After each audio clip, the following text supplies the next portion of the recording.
ये तबाही की तस्वीरें भी सर हम दिखा रहे हैं, क्योंकि जो बातें आप कह रहे हैं उनका असर क्या हुआ है ग्राउंड पर वो भी हम दिखा रहे हैं। ये तबाही इस वक्त यूक्रेन में मचाई जा रही है, ये रूसी टैंक जो है ये हम दर्शकों को दिखा रहे हैं। कुछ तस्वीरें विचलित करने वाली भी हैं जो परेशान कर सकती हैं, इस लिहाजा हमने उसे ब्लड भी कर दिया है। लेकिन आसिफ रमीज दाऊदी साहब, आप युद्ध के एक्सपर्ट हैं और आपके पास हम आएंगे और आपसे भी समझेंगे, क्योंकि खबर यह भी आ रही है कि यूक्रेन ने आम नागरिकों को भी हथियार देने शुरू कर दिए। 10,000 उनके आम नागरिक हैं जिनको हथियार दिए गए हैं और कहा है कि सरेंडर नहीं किया जाएगा।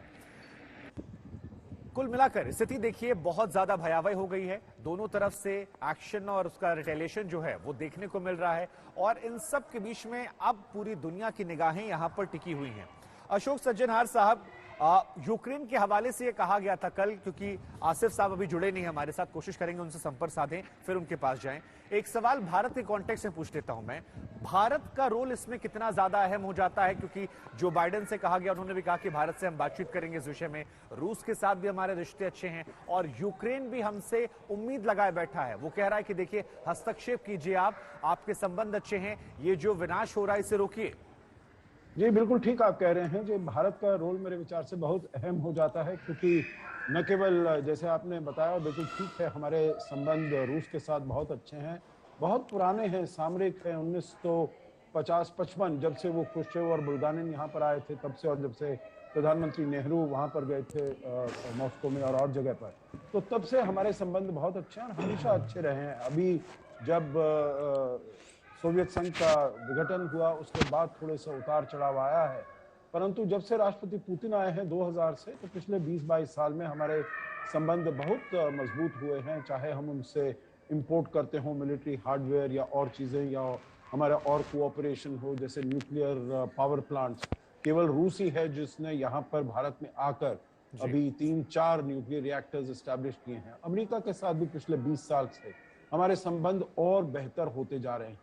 तो इसीलिए हम बिल्कुल middle of the road approach लेते हैं। हमारी महत्व और भी बढ़ गया है क्योंकि हम अभी इस साल यूएन सिक्योरिटी काउंसिल के नॉन परमानेंट मेंबर भी हैं। बिल्कुल सर, ये बहुत ज्यादा अहम हो जाता है। इस पर हम आगे भी आपसे अपडेट लेते रहेंगे, लेकिन आसिफ साहब क्योंकि जुड़ गए हमारे साथ। आसिफ सर, आप सामरिक मामलों के विशेषज्ञ हैं, समझना मैं आपसे ये चाहूंगा कि अब ऑप्शन क्या बचता है यूक्रेन के पास, क्योंकि नाटो की सेनाएं आने वाली हैं नहीं। उन्होंने अपने आम नागरिकों को भी 10,000 से अधिक लोगों को हथियार दे दिए हैं, लेकिन क्या ये सक्षम है? क्योंकि रूस की ताकत हम सभी समझते हैं और प्रैक्टिकली अगर बात की जाए तो क्या केवल अब समय का खेल है?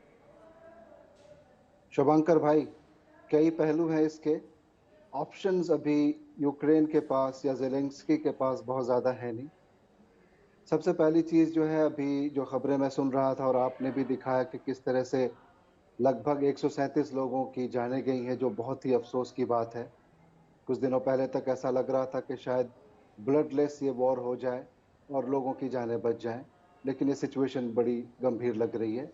लेकिन जो एक तरह की एक्सपेक्टेशन थी ज़ेलेंस्की की, और जो उसको लगा था कि जो बाइडेन की तरफ से या फिर जो नेटो की फोर्सेस हैं वहाँ की तरफ से, हालांकि ये नेटो के मेंबर नहीं है, उसके बावजूद भी उनकी बहुत सी ऐसी उम्मीदें और एक्सपेक्टेशंस थी, जिसकी वजह कर अभी कल तक भी वो ये कह रहे थे कि जो बाइडेन की स्पीच के पहले तक कि हम किसी भी तरह से गिव अप नहीं करेंगे।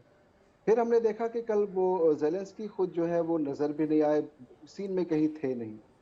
अब जो हालात अभी आ गए हैं, इसके पास इस वक्त जो है कोई बड़ा ऑप्शन इसलिए नहीं बचता है जी कि रशिया और यूक्रेन, इन दोनों का कोई भी मुकाबला है ही नहीं ताकत के एतबार से। सैन्य शक्ति की बात करें जी या आप किसी भी एतबार से देखें कि इन दोनों की सैनिकों की या ठीक है। किसी भी कोई तुलना है नहीं।